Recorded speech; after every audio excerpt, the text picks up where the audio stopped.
All right, so we have some new polling numbers, guys, about how Americans feel about the indictment and the charges against Trump. So this is an ABC News. Majority of Americans believe Trump did something illegal. Poll. You don't say. Trump doing illegal stuff? Surprising. All right, here we go. With former President Donald Trump now formally charged on criminal charges, a majority of Americans, 53%, believe he intentionally did something illegal, according to a new ABC News Ipsos poll. So 53%, guys, that's a pretty solid number, saying he intentionally did something illegal. An additional 11% say he acted wrongly but not intentionally. Only 20% believe Trump did not do anything wrong, only 20%. And 16% say they don't know, per the ABC News Ipsos poll conducted using Ipsos's knowledge panel. As part of the Tuesday charges against the former president, Manhattan prosecutors alleged that Trump engaged in a scheme to boost his election chances during the 2016 presidential race through a string of hush money payments made by others to boost his campaign. And then repeatedly and fraudulently falsified New York business records to conceal the criminal conduct. A statement of facts paired with the 34-count indictment alleged that Trump discussed the scheme while he was in the Oval Office and made reimbursement payments to his lawyer for a year while in office. Trump pleaded not guilty to the 34 felony counts. Okay, so here are the numbers. Democrats are largely convinced of Trump's culpability. 87% said he intentionally did something illegal. But a massive majority of independents say the same thing. 57% of independents say the exact same thing. The former president is enjoying weaker than usual support from his own partisans, with only a plurality of Republicans, that's 45%, thinking Trump did nothing wrong.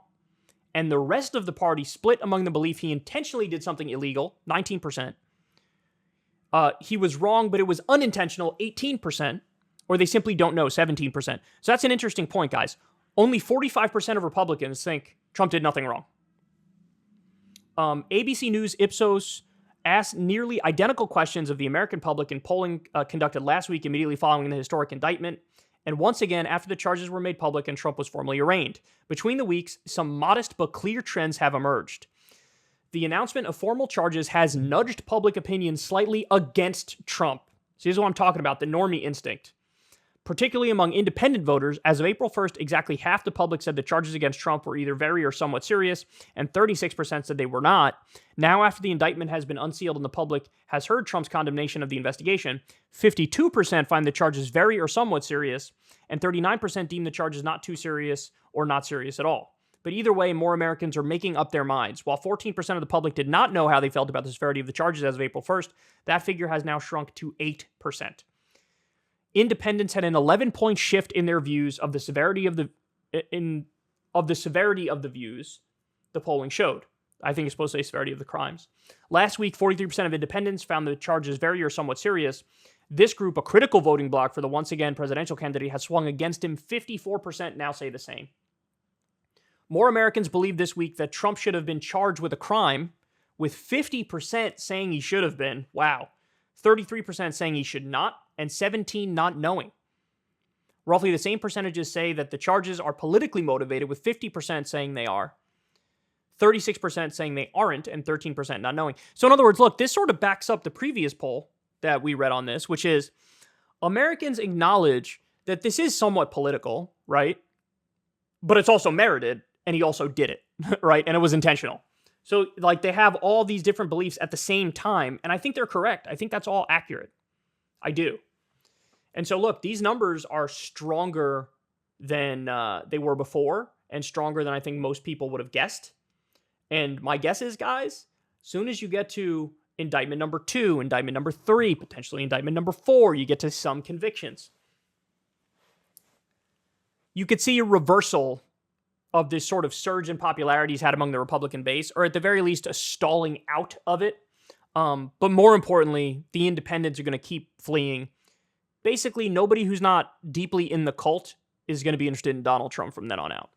And so it's death by 1,000 cuts, you know, and it's, again, to use the same phrase, people think where there's smoke, there's fire. There's a lot of smoke, there's a lot of fire here. And I don't think there's any way out of that for him. So he might be getting this temporary adrenaline boost, this shot of steroids into the ass of his campaign, but it probably will dry up eventually, man. Again, by the time you're on the 4th indictment, you get some convictions. It's like, people are going to be like, all right, we got it. We got it. Yeah, criminal. We see it. And he might be strong with a 30% base of the Republican Party, 40% maybe, but these numbers cut against him a hell of a lot more than they cut for him. And just think about this scenario, but change the name Trump to Hillary and these same numbers. We'd all be signing that political obituary.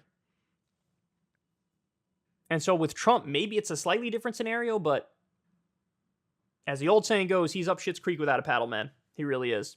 These are numbers that are more against him than anybody really thought. All right, so there you have it. All right, guys, I love y'all. Thank you, as always, for listening to the show. I deeply appreciate it. Everybody do me a big favor. Click the like button. Click the subscribe button. Let's get to 1,010,000. We're trying to get to that 1,010,000 number. Can we do it? We shall see, and we shall see very soon. And support the show on Patreon, guys. Link in the video description box below. If you could just give $2 a month or whatever it is, I'd really appreciate it. Remember, I never have conversations with advertisers or corporations. I like to keep it pure like that. We like to do grassroots funding, bottom up. So if you can support the show, I would really appreciate it if you do. And everybody can listen to the full show, the audio version of the podcast, over on Spotify. It's available every single time we have a show. And yeah, support Crystal, Kyle, and Friends on Substack as well. That link's in the video description box below. Yet again, I love you all very much. Thank you as always, and I'll see you tomorrow. If you want to see me and Crystal Ball interview legends like Noam Chomsky, Cornel West, and more, subscribe to Crystal, Kyle, and Friends on Substack. $5 a month gets you the video version a day early. Remember, we take 0 ad dollars for this podcast. Or you can sign up on Substack for free and get the audio version a day later. Link in the video description box below.